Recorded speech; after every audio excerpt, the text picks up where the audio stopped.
Hello everyone, my name is Drew Beagler and today I'm doing my presentation/speech on Michael M. White, Rethinking Protest for Social Change is my title. He was an activist, author, and a public speaker.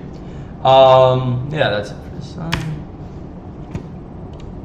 introduction. So basically, he helped create Occupy Wall Street, and later he asked a lot of people a very hard question, which was, what if many protests do not lead to any real change? Which a lot of people get up in arms about, they're doing something that's so blah blah. But in reality, I think he had a point. I think a lot of people's protesting nowadays is not done effectively enough to cause any real change at a policy level. Culturally, sure, policy level, it's a little bit more rare in modern times.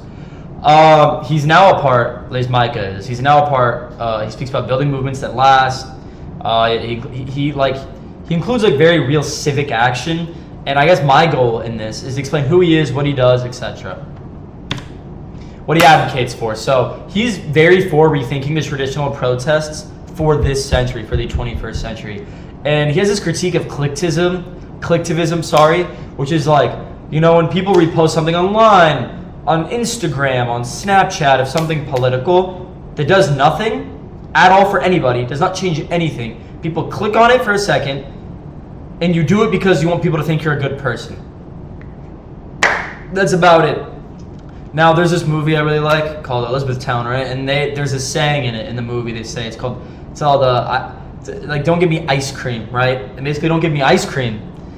It's sweet right now, but it melts in 5 minutes. And that is the exact thing when you're posting a political thing on your Instagram story. You're not changing any of your followers' minds. They're clicking right past it in 0.1 milliseconds. And you're doing it for this collectivism movement, which he talks about extensively. And so his goal is to build this long-term civic engagement and sustainable social movements that aren't just people posting for social clout. His speaking style and impact. He speaks, I would say, using the classic three appeals. Of course, you got your ethos, logos, pathos, stuff you've been learning about for a long time at this point if you're junior in college. His ethos, I would say, comes from his experience and authorship. His logos come from his logical critique and historical analysis, and his pathos coming from his more emotional appeal through personal stories that he shares.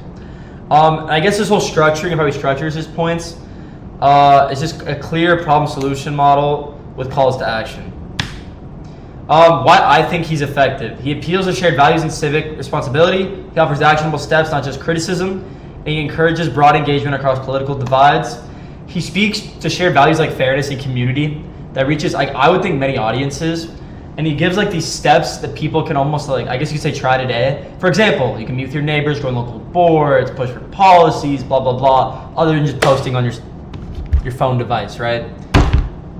And this is my bibliography. These are all my sources. But yeah, this is my speech, and this is Micah M. White. Thank you so much for listening. This is Drew Beagler, and I'm out.